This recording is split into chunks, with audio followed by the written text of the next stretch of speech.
दोस्तों, आप सुन रहे हैं अजीत हॉरर स्टोरी। दोस्तों, कहानी शुरू करने से पहले आपसे अनुरोध करते हैं कि आप इस चैनल पर नए हों तो सब्सक्राइब जरूर कर ले। रात का समय था। घड़ी की सुइयां 12 बजा रही थीं। गांव के कोने में खड़ा पुराना बगीचा, जिसे लोग शापित बगीचा कहते थे, अंधेरे में डूबा हुआ था। इस बगीचे के बारे में कहा जाता था कि वहां जाने वाला कभी वापस नहीं लौटता। रवि, जो एक निडर युवा था, हमेशा ऐसी कहानियों को बकवास मानता था। एक दिन उसके दोस्तों ने उसे चुनौती दी कि वह आधी रात को उस बगीचे में जाकर उसकी सच्चाई का पता लगाए। रवि ने हंसते हुए चुनौती स्वीकार कर ली। अगली रात रवि एक टॉर्च और मोबाइल लेकर बगीचे में घुस गया। हवा अजीब तरीके से सन्नाटे को चीर रही थी। चारों ओर पेड़ों की शाखाएं ऐसे हिल रही थीं जैसे कोई छुपकर उसे देख रहा हो। रवि की हर कदम पर घास चरमराती, लेकिन वह साहस के साथ आगे बढ़ता रहा। अचानक टॉर्च की रोशनी एक पुराने कुएं पर पड़ी। कुआं बहुत गहरा था और उससे हल्की हल्की सी फुसफुसाने की आवाज आ रही थी। रवि ने झुककर अंदर झांका। तभी उसकी टॉर्च की रोशनी बंद हो गई। चारों तरफ अंधेरा छा गया।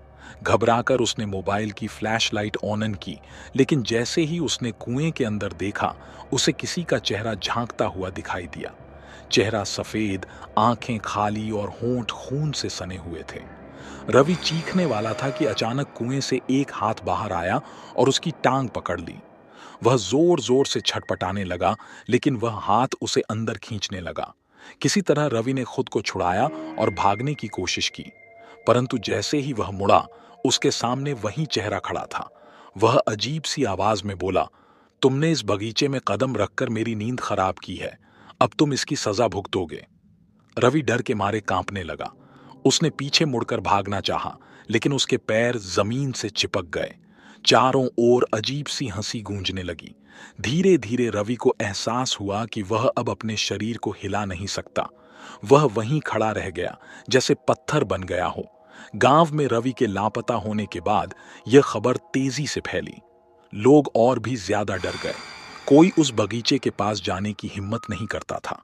लेकिन रवि के छोटे भाई आर्यन को इस कहानी पर यकीन नहीं हुआ। वह अपने भाई की मौत की असली वजह जानना चाहता था। आर्यन ने फैसला किया कि वह सच का पता लगाएगा। वह जानता था कि यह आसान नहीं होगा, लेकिन उसे अपने भाई की आखिरी निशानी चाहिए थी। उसने अपने दादाजी से पुराने गांव के किस्से सुने। दादाजी ने बताया कि बगीचे का कुआं हमेशा से शापित नहीं था। सालों पहले वहां एक महिला रहती थी जिसका नाम कामिनी था। कामिनी को गांव वाले चुड़ैल मानते थे। एक दिन गुस्साई भीड़ ने उसे कुएं में धकेल दिया।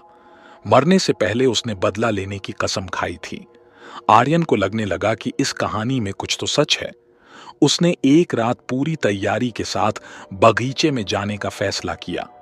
उसके पास एक पुराना तावीज था जो उसकी दादी ने उसे दिया था। दादी ने कहा था कि यह तावीज बुरी आत्माओं से बचाव करता है। रात को 12 बजे आर्यन बगीचे में दाखिल हुआ। यह वही समय था जब रवि गायब हुआ था। हवा फिर से डरावनी थी। पेड़ ऐसे हिल रहे थे जैसे वे कुछ छिपा रहे हों। आर्यन ने कुएं के पास पहुंचकर चारों ओर देखा। सब कुछ शांत था, लेकिन यह शांति और भी खतरनाक लग रही थी। जैसे ही आर्यन ने कुएं के पास झांका, अचानक जमीन कांपने लगी। कुएं से फिर वही फुसफुसाहट सुनाई देने लगी। एक गूंजती हुई आवाज आई, तुम भी अपने भाई की तरह मुझसे बदला लेने आए हो, पर तुम्हें भी वही अंजाम भुगतना होगा। आर्यन ने साहस से जवाब दिया, मैं तुम्हें मुक्त करने आया हूं। मुझे बताओ कि तुम्हारी आत्मा को शांति कैसे मिलेगी।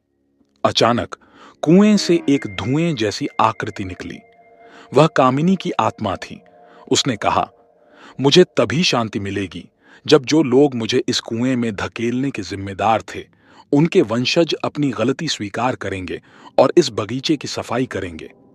आर्यन ने यह सुनकर वादा किया कि वह गांव वालों को इसके लिए मनाएगा। लेकिन कामिनी ने शर्त रखी, अगर एक सप्ताह के भीतर यह नहीं हुआ तो मैं पूरे गांव को शाप दूंगी। आर्यन ने डरते डरते गांव लौटकर सबको यह बात बताई। पहले तो गांव वाले विश्वास नहीं कर पाए, लेकिन जब बगीचे के पास अजीब घटनाएं होने लगीं, जानवर गायब होने लगे और बच्चों की चीखें सुनाई देने लगीं, तो उन्हें यकीन हो गया। गांव के बुजुर्गों ने फैसला किया कि बगीचे की सफाई होगी और कामिनी के नाम पर पूजा की जाएगी। एक सप्ताह के भीतर बगीचे को ठीक कर दिया गया और कुएं पर एक दीप जलाकर कामिनी से माफी मांगी गई। उस रात बगीचे से एक हल्की रोशनी उठी और सबने महसूस किया कि कामिनी की आत्मा अब मुक्त हो गई है। लेकिन कहानी यहीं खत्म नहीं होती। बगीचे के पास से गुजरते समय आज भी लोग महसूस करते हैं कि कोई उनकी हरकतों को देख रहा है। क्या कामिनी सच में मुक्त हुई या उसने सिर्फ कुछ समय के लिए गांव को छोड़ दिया? अगर तुम कभी आधी रात को किसी ऐसे बगीचे में जाओ तो यह कहानी याद रखना। क्या पता तुम भी डर का असली एहसास महसूस कर सको।